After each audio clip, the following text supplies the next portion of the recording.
and smile, 'cause it's been a while. It's been like a whole day since I stopped so you could hold me. But this child awaits, strong in the faith.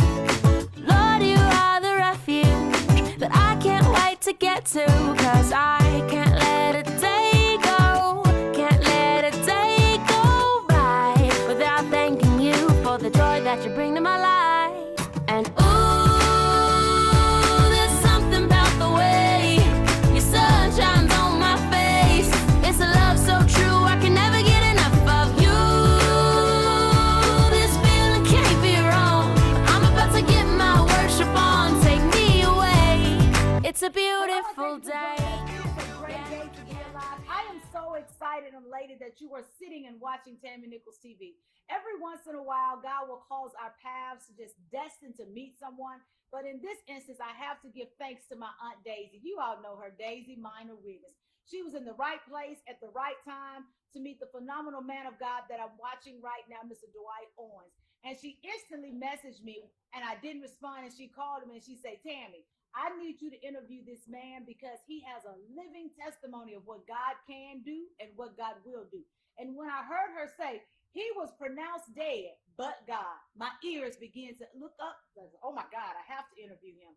Went on to social media, and of course, God was using him mightily as a motivational speaker and author, and of course, a certified prevention specialist for alcohol and drugs. So if you will, just join me in welcoming Mr. Dwight Owens to Tammie Nichols TV in Jesus' name. Thank you so much for joining me on today. Glad to be here. Glad to be here. Wow, you are a living testimony of what God can do. Yes, ma'am. Yes, Some ma'am. people talk about it, but I'm looking living proof. And it was just a normal day. You're on your way to work, and what happens?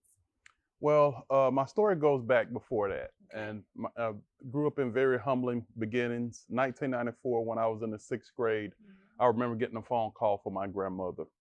My grandmother called to tell my siblings and I that my dad had been hit by a car. My God. Not think that it was anything serious. We got on the school bus as usual in the small community of Hot Coffee. Not too many people have heard of Hot Coffee, but that's a real community, and that's where I was raised. We got on the school bus as usual because my grandmother also said that he was going to be okay. And so somebody right then fed her something that was untrue. So we got on the school bus and we approached the center of Hot Coffee, and we passed McDonald's store, which was a store, the only store in Hot Coffee. And we passed McDonald's store and we saw a crowd of people on the outside of that store. Yes. My mom was in that crowd. My mom came out of the crowd to try to stop the school bus, and she successfully did so. So as my siblings and I got off the school bus, we realized something, that my dad hadn't been hit by a car. Someone put a gun to him, pulled the trigger, and threw him out on the highway. My God. As a 6th grader, I had to see that. As a 6th grader, I had to witness my mom have a nervous breakdown. As a 6th grader, I had to witness some mental illness in my family as a result of what happened to me.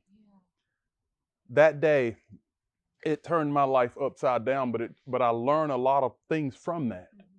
I learned that no matter how bad our circumstances are, no matter how bad our challenges are, that life still gives us a choice. Yes.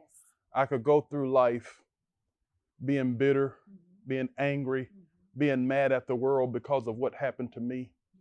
I could mistreat people like a lot of people do because bitter people, they hurt people. Yes. I could do that. I could do that. That's why I always tell people you have to let your wounds heal from the people that hurt you so you don't bleed on the ones that didn't even cut you. That's powerful.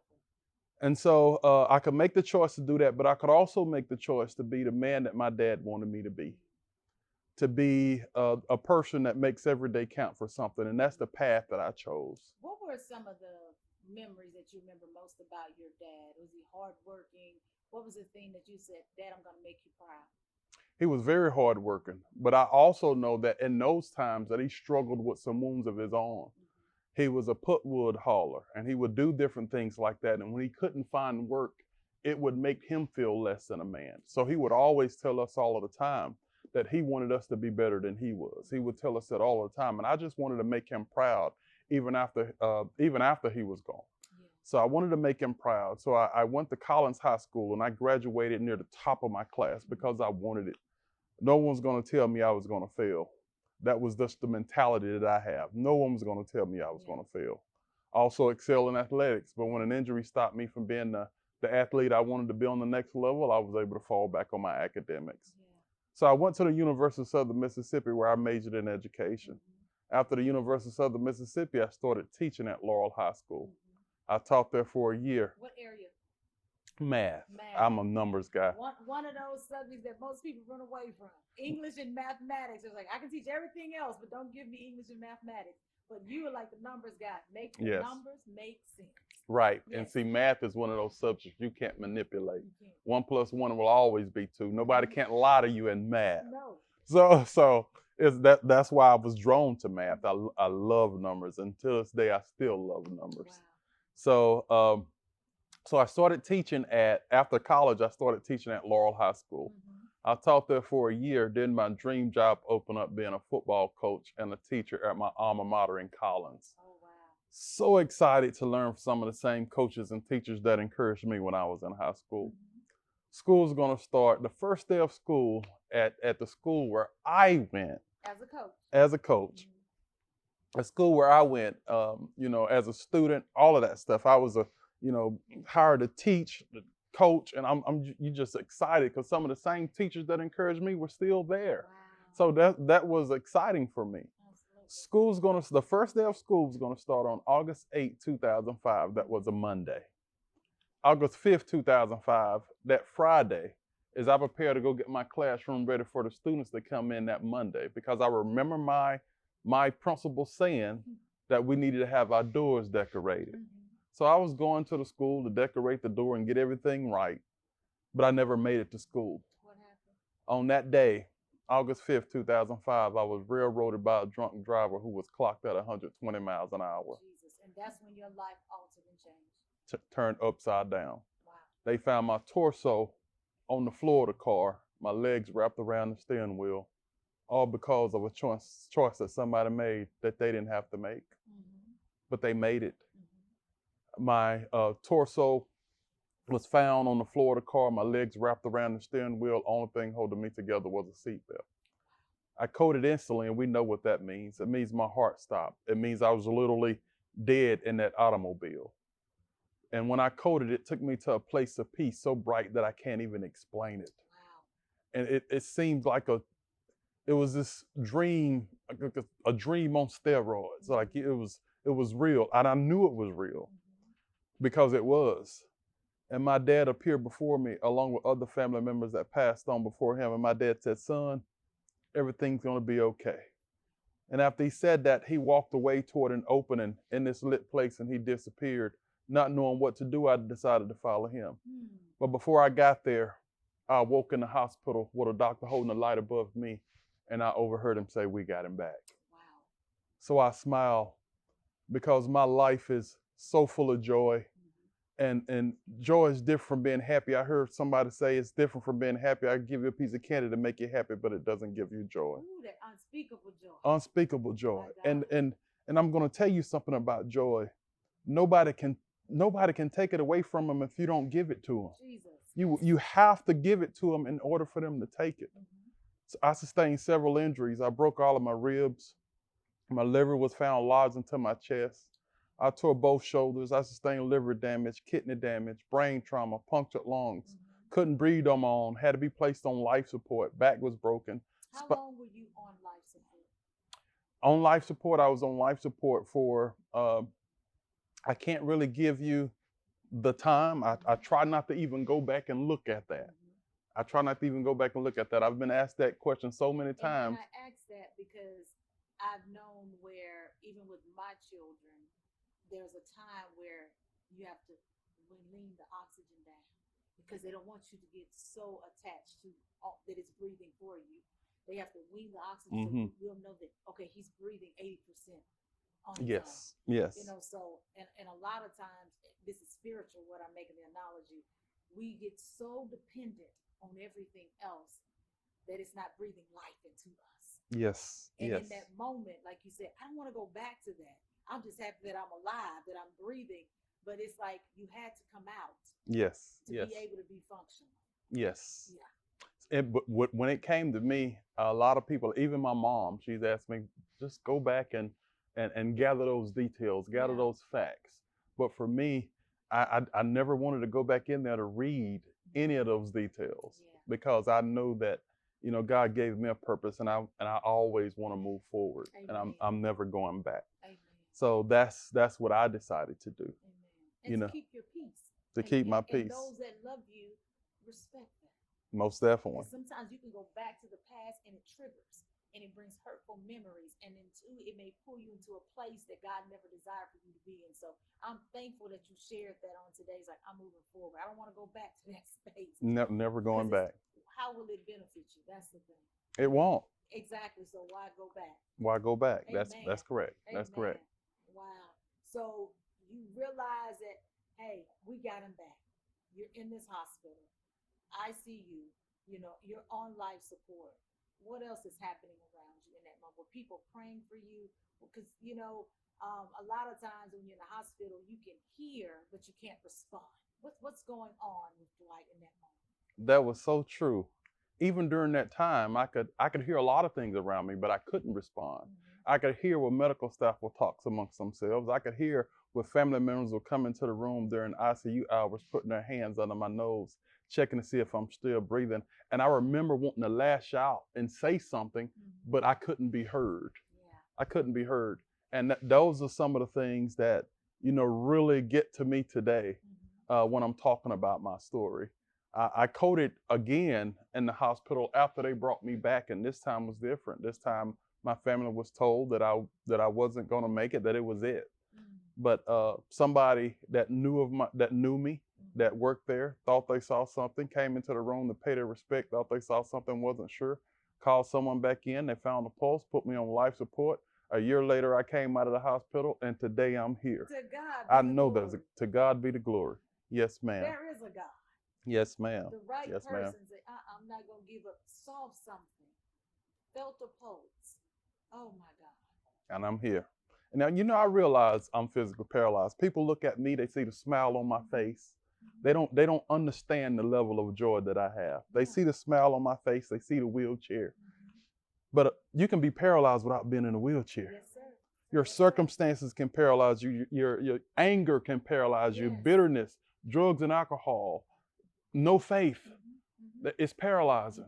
You know, but I found out, despite the murder of my dad, despite everything that is going on with me, that sometimes God can take your deepest pain and turn it into your greatest calling. So when I heard you tell your story regarding your children, I thought about that, because I look at something like this, and that's what I thought about: pain and the purpose. Pain in the purpose. And you have to be willing to accept what God allows. Yes. And say, God, it was your will that this happened, but I'm going to use it for your glory. Yes. And that's the thing. So I'm so grateful today that you are sharing your testimony, because some people stop. They go into depression. They never make it to the place where God has designated for them. You are touching the masses. You're touching people throughout the United States and other countries as a motivational speaker, sharing your testimony, saying, I'm still standing. I'm still I'm here. I'm still standing. You know, and your voice and your joy is contagious. That people actually, when they're in your presence, when you come into the room, it's like, oh my God, to God be the glory. What am I complaining about? You utterly will minister that without even saying a word. Yes, yes. And I remember being in the hospital, and this is something that really resonated with me. My pastor at the time, his name was O.D. Evans, and he came into the hospital one day, and I didn't understand what he was talking about. Yeah. He said, Dwight, I'm excited about what's ahead for you. My God. And I'm like, he's excited. I'm here in the bed. I'm paralyzed. I don't know. My life is turned upside down. And what is he talking about? What is he talking about? And when he left, it was the Bible. When I looked at the Bible when he left, it was on Jeremiah 29:11. For I know the plans I have for you, declares the Lord, plans to prosper you, not to harm you, plans to give you hope and a future. Yes. And in my mind, I'm thinking, there's something out there for me to do. And I started looking around me in therapy.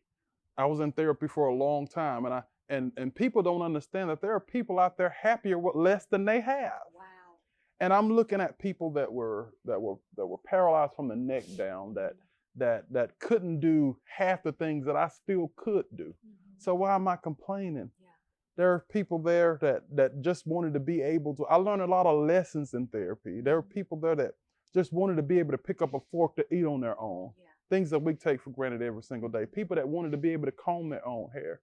You know, people walk in this building, there's somebody praying for that.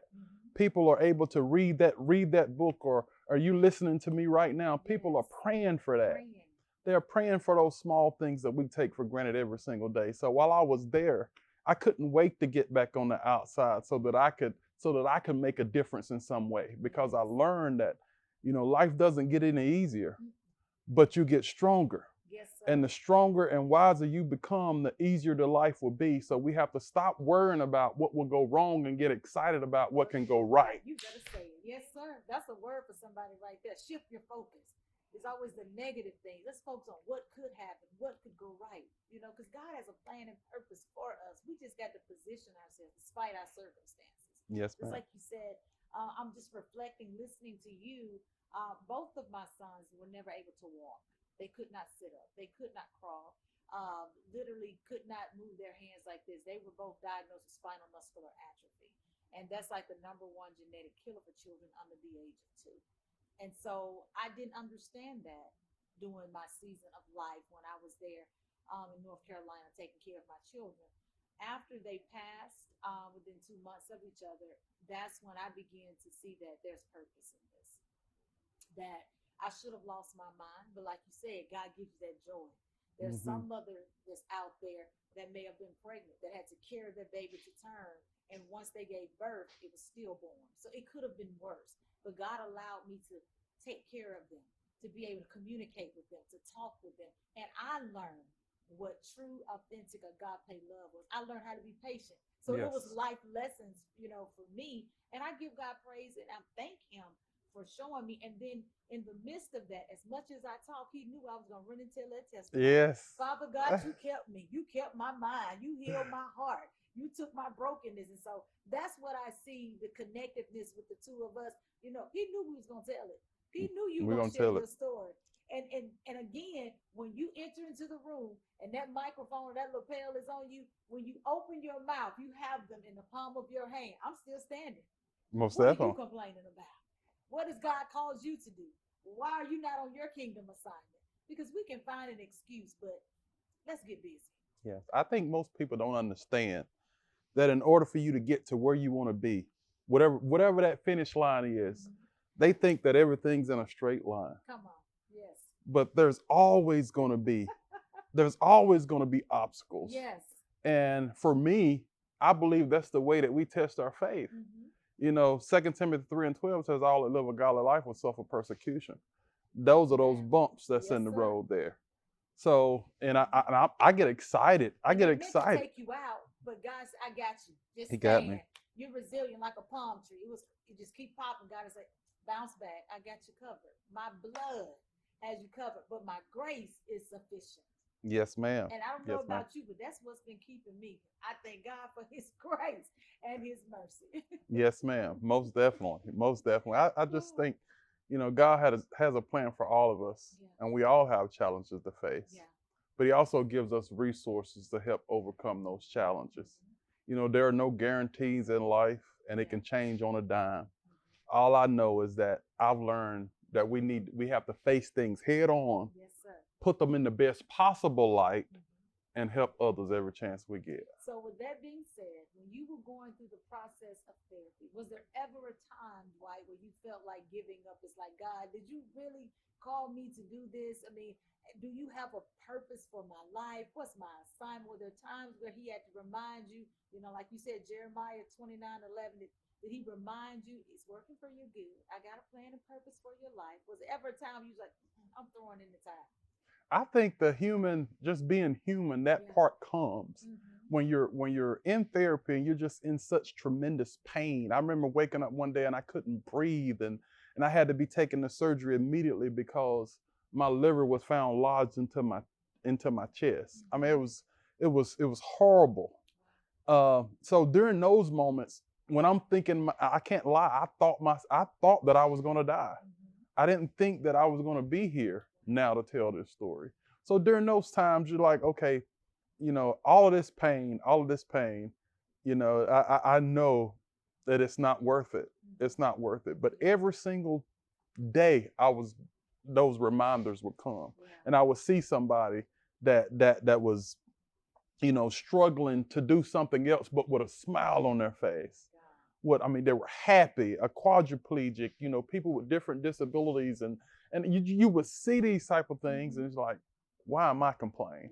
And somebody told me that the more you complain, the less you obtain, because you stop listening. Jesus, that's And powerful. so, but yes, those moments came, but I got through it. And I'm so glad that you did, that you persevered, that God kept you, because today was ordained. There's someone that's watching us right now that's saying, why was I about to quit? I haven't, wait a minute. I was ordained to watch this show at the right time. No, I may not have my legs anymore, but I can still be a blessing to somebody else. Because we all have a testimony. We all have a story, but the enemy comes in to steal, kill, and destroy. He wants to shut us down, to give us in this little pity party. And and I'll say this, even those that have watched, they know my testimony. I went through that depression and that suicidal mode for a moment. Then the Lord had to say, wake up, wake up, wake up. No. It's working for your good. I have called you to share your testimony. I don't want anybody to know about this. People are going to talk about me. It's like, they talking anyway. So you might as well get you a TV show and tell the goodness of the Lord, how he done kept you, and bring others on your show as well, to let them know that they beat life circumstances, that they are victors and not victims. Oh, wow. So it's just amazing how the enemy would try to flood our mind. But when you know God, as my grandmother say, when you know that you know that you know. Yes, Oh ma'am. my God, the enemy cannot even stand a chance. Don't stand a chance. Ooh, I tell you. So I'm just excited again that you are here to just share your testimony. For those that are watching us right now, I know that you are probably in awe, like, oh my God, did he just say that? That he was, wait a minute, coded twice? Yeah, he did. Replay it back and you'll know that it was God. When the enemy comes in like a flood, you already know that God will lift up a standard. He will protect you. He will cover you with his precious blood, and know that no weapon formed against you shall prosper. You have a plan and a purpose for your life. And I want you to consider this. You were born in this year and you have that dash. What are you doing in between the time you were born up until now, until your death date? You don't know the day or the hour that God will call you home. So I encourage you on today to begin working. Seek your kingdom assignment and ask God, what's next? You didn't go through what you went through just to be going through. There's a testimony that needs to be shared to help somebody else along, in Jesus' name. I pray that you have received that. So, Dwight, when did you know it was time to become a motivational speaker or a certified prevention specialist? Was it something in your heart, or did somebody say, you know what, I think you'll be a great motivational speaker? What was it that you knew it was time to do something different? Because before you were a football coach. I've always liked to talk, though. I've always liked to talk. So after I got out of the hospital, I knew that there was something for me to do. Didn't know what that was, didn't know how to get there. Yeah. But I went to my church, and my church was always a great support system for me after the fact. So I went to my church, and I talked to the youth of the church. What's the name of the church?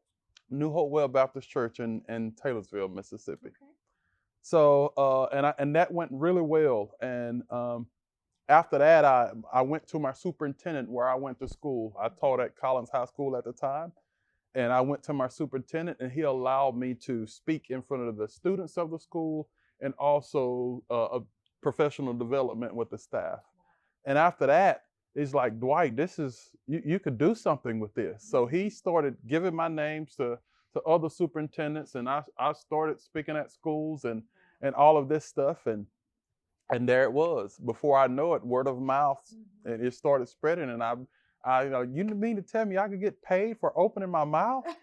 Yes. It seemed surreal to me. Yes. But, so that was that. But as far as the drug and alcohol prevention, there was a unique story. I'm also a disability advocate. Okay. I love to be in that community and give people hope when it comes to disabilities, because this disabilities is something that could happen to anybody. Anybody can become a part of this population just like that. just like that. So I went to the hospital. I got a call. They wanted me to come see a girl named Amanda who was just in a car accident, who was now paralyzed. Amanda was losing hope. And so at the time the hospital called me, they didn't really know a lot about me at the time, but somebody told them that I would be somebody that this person could talk to. Yes. So I went into the room to see Amanda. Amanda's husband was in the room. Amanda's husband was only 22 years of age. Amanda was only 21. She was married young. And when I went into the room, Amanda's husband was telling her that he couldn't imagine being married for the rest of his life, having to take care of somebody. And it was really bothering me because I felt like I knew where he was going with this. And before I left the room, he told Amanda, he said, you know, I'm too young to have to do this, so I'm asking for a divorce. My God. So I looked at Amanda and I could just see the hopelessness in her. And I said, Amanda, sometimes you have to leave what you want to find what you deserve. But after that, you know, we would talk on the phone and she would tell me about some things that she wanted to do. See, Amanda she also struggled with some mental illness, but she was afraid to tell people all through her life. She would tell people, was afraid to tell people because people label. What do people do? People call you crazy. People call you cuckoo. People give you all these labels, and she was afraid of being labeled. So I was making plans to visit Amanda at her home. And that was one of the things that I was excited about. She seemed excited about, but as we were getting closer to the date where I'd meet her at her home, I couldn't get her on the phone. I would call her mom. Her mom would tell me that she's been looking for Amanda too. And so all of a sudden, one day her mom called me and said, Dwight, I thank you for what you wanted to do for Amanda. Oh my. But we just found her in a ditch. She's not with us anymore. Oh my. Amanda lost hope. And because of her circumstances, she became addicted to drugs and alcohol. And a lot of people that don't have the faith. And because I'm telling you, when things are good, people seem, they want to think that they have all the faith in the world. Yes. But when things are bad and things go wrong in their lives, when their lives are turned upside down, they don't even have that mustard seed of faith. They don't even have it. And so after that happened to Amanda, I knew that I had to do something, not only for the disability community, but also just for people in general who's struggling when it comes to their battle with addiction and different things like that. And so it's very real. You know, and a lot of times they're functional. You won't even know that there's an addiction unless you are around them or it gets out of control. Yes. You know. Well, you guys, my time is definitely up. Let's do this. It's been a while. Put your right hand out, your left hand out. Cross it over, give yourself a hug and say, I love me some me. Yes. And guess what? God loves you too. And because he loves you, he's always watching, protecting, and guiding your steps. Just adhere to the voice of God. And remember that no weapon formed against you shall prosper. My guest on today, I tell you, Mr. Dwight Owens has really lifted my spirit and encouraged me. And I know that you have been encouraged too. So tag and share this video and let others know that God can, God will, and he is an ultimate healer. He's a living testament of what God can do, how he can just resurrect your life in an instant. Well, I love you. God bless you. And I'll see you next time on Tammie Nichols TV. I've got no need to worry. I've got no room for doubt. No matter what's coming at me, you'll always be the beautiful I sing about. There ain't no limitations to your amazing grace. Your amazing grace. And there's something about the way your love shines on my face.